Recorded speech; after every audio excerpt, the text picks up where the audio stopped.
Throughout history, we've witnessed a tapestry of curious and unexplained phenomena that challenge our understanding.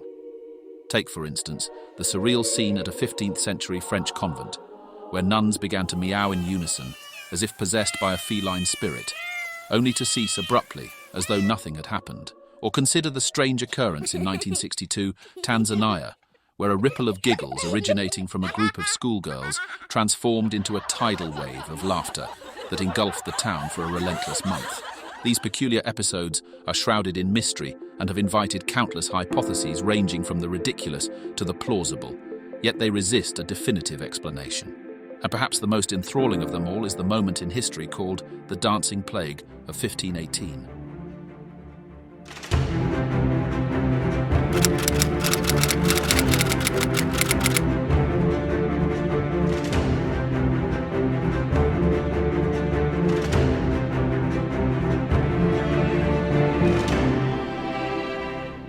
It was a hot July day in the Holy Roman city of Strasbourg, now in modern-day France. A woman named Frau Trophea begins to dance. There's no music, no celebration, just an inexplicable, fervent dance. She ignored her husband's pleas to stop, and she continued to dance, collapsing from exhaustion several times, only to stumble back up after a brief rest and start dancing again. Her behaviour continued for days, attracting an assortment of onlookers who had gathered to gawk at the ungodly spectacle. Within a week, 30 other people had joined her in the dance. Their arms flailed and bodies convulsed, their faces drenched with sweat, feet swollen and bloodied, and their glassy eyes held a distant, vacant stare. Alarmed at the growing number of dancers, the city authorities grew concerned. The local clergy claimed that the dancers were victims of the curse of Saint Vitus. Vitus is the patron saint of epileptics and dancers, whose shrine was in the nearby hills above the city of Saverne. The local belief was that those who failed to propitiate Vitus would be forced to dance non-stop. The authorities instead listened to the local doctors, who came to the diagnosis of overheated blood on the brain. Their treatment? More dancing, of course. They believed more dancing would force the affliction to run its course, and all would be back to normal. So the city built a large outdoor stage and set aside guild halls to host the dancers. They brought in pipers, fiddlers, and drummers to keep the tempo alive. They even hired burly men to help hold the dancers up when they started to falter and stumble. Unfortunately, this was possibly the worst solution. By August, 400 people had been lured into the mania and are now dancing uncontrollably. Many had collapsed from exhaustion, and quite a few had died. Disgusted with the situation, the city tore down the stage and banned public dancing and music, which, as they learned, only made the matter worse. To rid the town of the dancers, the city trundled them off to the shrine of St. Vitus. There, in a dank grotto, they danced around a wooden figurine of St. Vitus while chanting Latin incantations. They wore red shoes and held small crosses. And they danced and danced.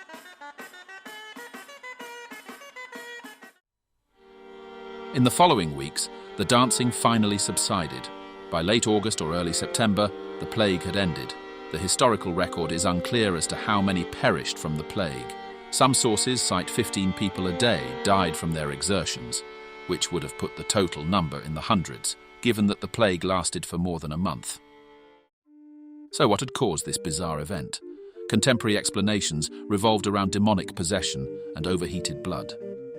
The physician and alchemist Paracelsus came to the town 8 years later to give his assessment.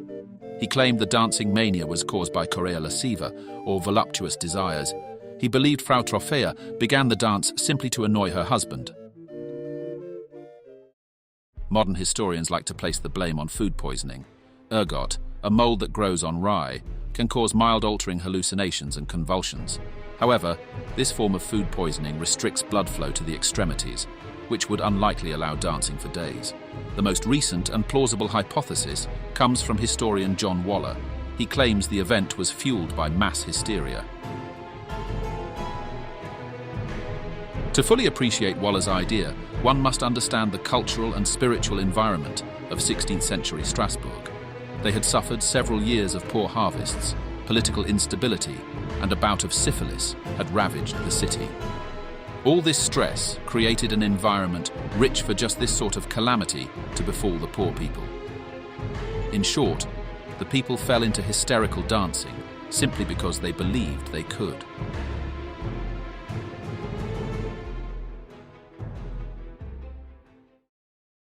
With the vengeful Saint Vitus watching down on them, the people convinced themselves that they were cursed by Vitus, and thus began their dancing.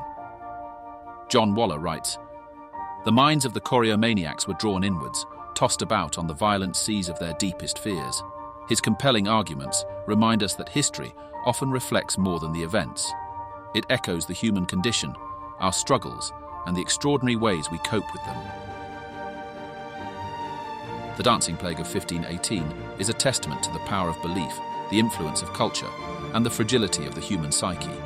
It reminds us that in times of distress, humans can be led to extraordinary acts, a dance between reason and madness, faith and fear. But perhaps the most important lesson is that compassion and empathy are vital. Whether facing a dancing mania or the trials of our times, it is our humanity that will guide us through the most bewildering of dances.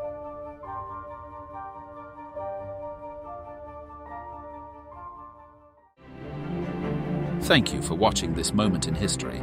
If you liked this episode, please like and subscribe.